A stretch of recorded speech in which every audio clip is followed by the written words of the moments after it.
The Christ and the Antichrist, chapter 17, titled, The Antichrist Confessed That Christianity is a Sincere Religion. Copyright from the book Muhammad, His Life from Earliest Sources by Martin Lings, SUHAIL Academy, Lahore, Pakistan. Verse 1. During the early days of Islam, the Antichrist and his followers faced many persecutions from their own tribesmen. Going back to the book Muhammad, His Life based on the earliest sources by Martin Lings. Again, Mr. Lings wrote in his book, when the false prophet saw that although he escaped persecution himself, many of his followers did not. He said to them, if you went to the country of the Abyssinians, you would find a king under whom none suffered wrong. It is a land of sincerity in religion, unto such time as the God shall make for you a means of relief from what you are now suffering. So some of his companions set off for Abyssinia, and this was the first emigration in Islam. The emigrants were well received in Abyssinia and were allowed complete freedom of worship.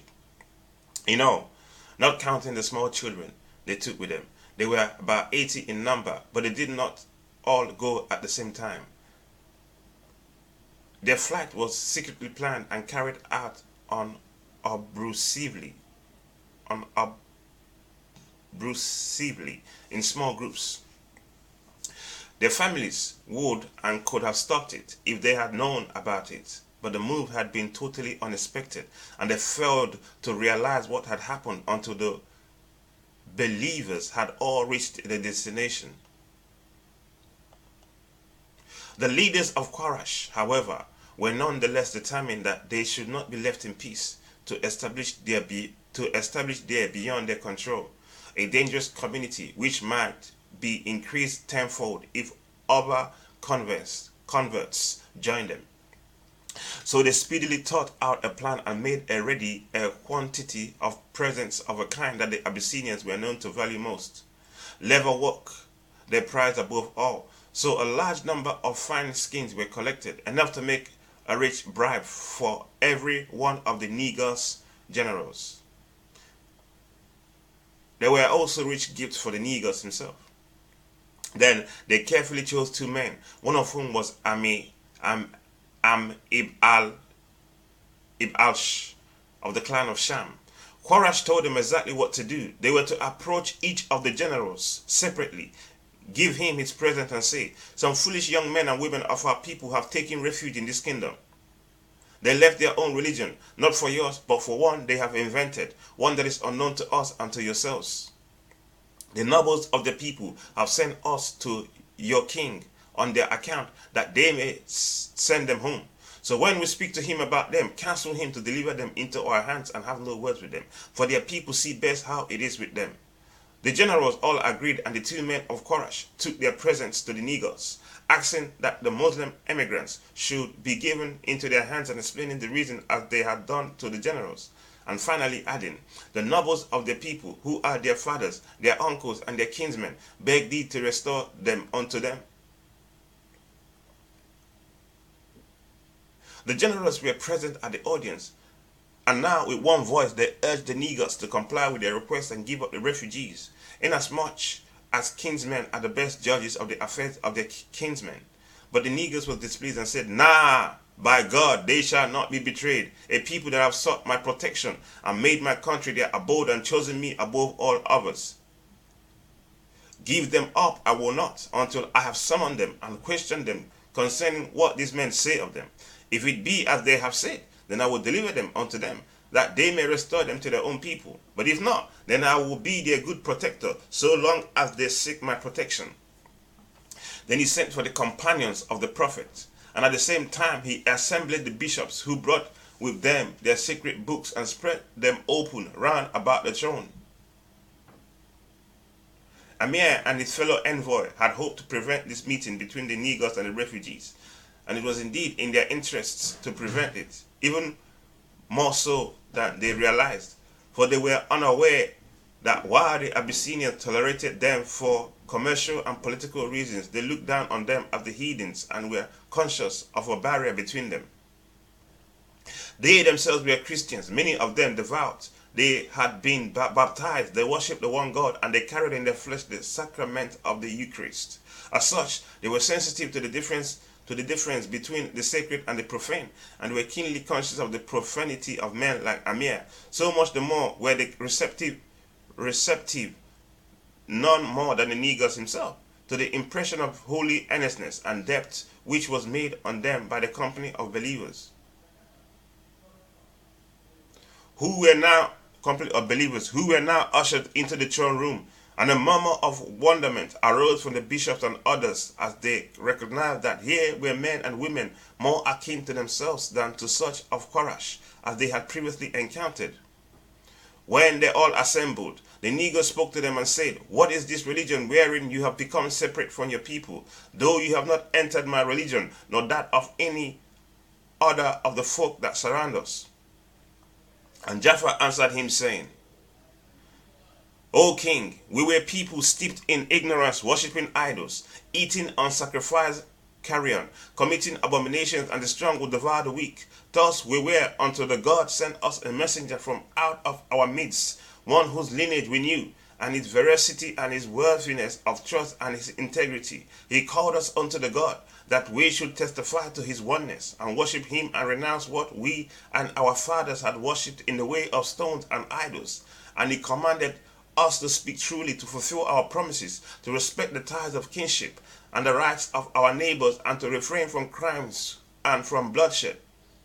So we worship the God alone, setting not beside him, counting as forbidden what he had forbidden, and as illicit what he had allowed. For these reasons have our people turned against us, and have persecuted us, to make us forsake our religion and revert from the worship of the God to the worship of idols. That is why we have come to thy country, having chosen thee above all others, and we have been happy in thy protection. And it is our hope, O king, that here with thee we shall not suffer wrong." The royal interpreters translated all that he had said. The Negus then asked if they had with them any revelation that their prophet had brought them from Allah. And when Jaffa answered that they had, he said, "They recite it to me." Whereupon Jaffa recited a passage from the Surah of Mary, which had been written and revealed to the Muslims shortly before their departure. Make mention of Mary in the book, when she withdrew from her people unto a place towards the east, and secluded herself from them. And we sent unto her our spirit, and it appeared unto her in the likeness of a perfect man. She said, "I take refuge from thee in the infinity good, if any piety thou hast." He said, "I am none other than a messenger from thy Lord, that I may bestow on thee a son most pure." She said, "How can there be for me a son, when no man hath touched me, nor am I unchaste?" He said, "Even so shall it be. Thy Lord said, it is easy for me, that we may make him a sign for mankind, and a mercy from us. And it is a thing ordained." The Negus wept, and his blessed bishop wept also, when they heard him recite. And when it was translated, they wept again. And the Negus said, "This had truly come from the same source as that which Jesus brought." Then he turned to the two envoys of Korash and said, "You may go, for by God I will not deliver them unto you. They shall not be betrayed." But when they had withdrawn from the royal presence, Amir said to his companion, "Tomorrow I will tell him a thing that shall tear up this green growing prosperity of theirs by the roots. I will tell them that they aver that Jesus the son of Mary is a slave." So the next morning he went to the Negus and said, "O king, they utter an enormous lie about Jesus the son of Mary. Do but send to them and ask them what they say of him." So he sent them word to come to him again, and to tell him what they said of Jesus, whereupon they were troubled, for nothing of this kind had ever yet befallen them. They consulted together as to what they should reply when the question was put to them, though they all knew that they had no choice but to say what the God had said. So when they entered the royal presence, and it was said to them, "What say you of Jesus the son of Mary?" Jaffa answered, We say of him what our prophet brought unto us, that he is a slave of the God, and his messenger, and his spirit, and his word, which he cast unto Mary, the blessed virgin. The negroes took up a piece of wood and said, Jesus the son of Mary exceeded not what thou hast said by the length of the stick. And when the generals round him snorted, he added, For all your snorting. Then he turned to Jaffa and his companions and said, Go your ways, for you are safe in my land. Not from mountains of gold will I harm a single man of you. And with a movement of his hand towards the envoys of Quarat, he said to his attendant, Return unto these 2 men their gifts, for I have no use for them. So Amir and the other men went back, ignominiously to Mecca. Meantime, the news of what the negroes had said about Jesus spread among the people, and they were troubled and came out against him, asking for an explanation and accusing him of having left their religion. He thereupon sent to Jaffa and his companions and made ready boats for them, and told them to embark and be ready to set sail if necessary. Then he took a parchment and wrote on it. He testified that there is no God but the God, and that Muhammad is his slave and his messenger, and that Jesus the son of Mary is his slave and his messenger, and his spirit and his word which he cast unto Mary. Then he put it beneath his gown and went out to his people who were assembled to meet him. And he said to them, Abyssinians, have I not the best claim to be your king? They said that he had. Then what think you of my life amongst you? It had been the best of lives, they answered. Then what is it that troubled you? He said. Thou hast left our religion, they said, and hast maintained that Jesus is a slave. Then what say you of Jesus? He asked. We say that he is the Son of God, they answered. Then he put his hand on his breast, pointing to where the parchment was hidden, and testified to his belief in this, which they took to refer to their words. So they were satisfied and went away, for they were happy under his rule, and only wished to be reassured. And the negroes sent word to Jaffa and his companions that they could disembark and go back to their dwellings,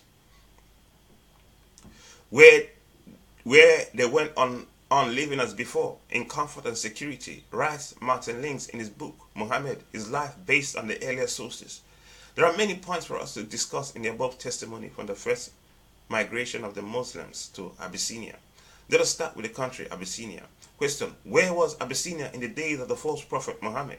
From Wikipedia.org, the Ethiopian Empire, also known as Abyssinia, spanned a geographical area covered by present-day Eritrea and the northern half of Ethiopia. So, the Muslims and Muhammad were facing persecution from their tribesmen, and for this cause they sought refuge in Abyssinia. Before the Muslims left for the Abyssinian Empire, the Antichrist said to them, If you went to the country of the Abyssinians, you would find a king under whom none suffered wrong.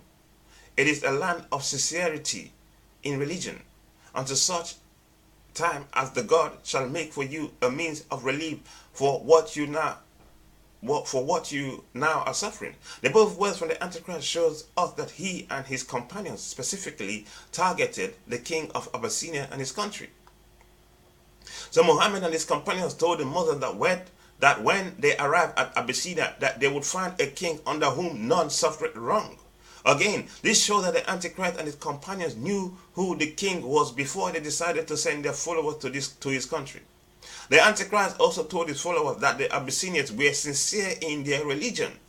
The word sincere means free of deceit, hypocrisy, or falseness, genuine, real, pure, unmixed, unadulterated. Question: what was the religion of the Abyssinians of which the Antichrist confessed to being genuine, real, pure, and unmixed? Answer: Christianity.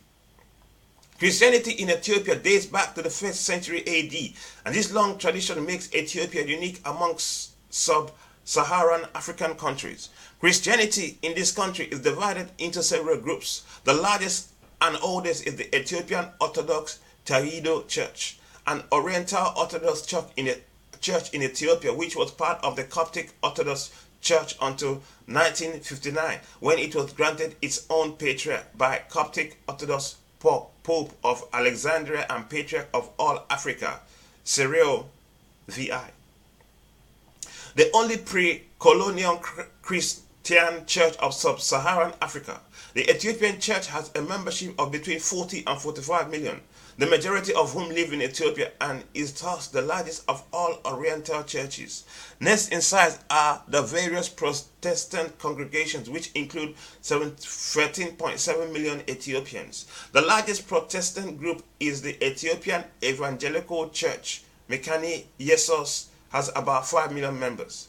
The Catholic Church in Ethiopia is part of the worldwide Roman Catholic Church, under the spiritual leadership of the Pope in Rome.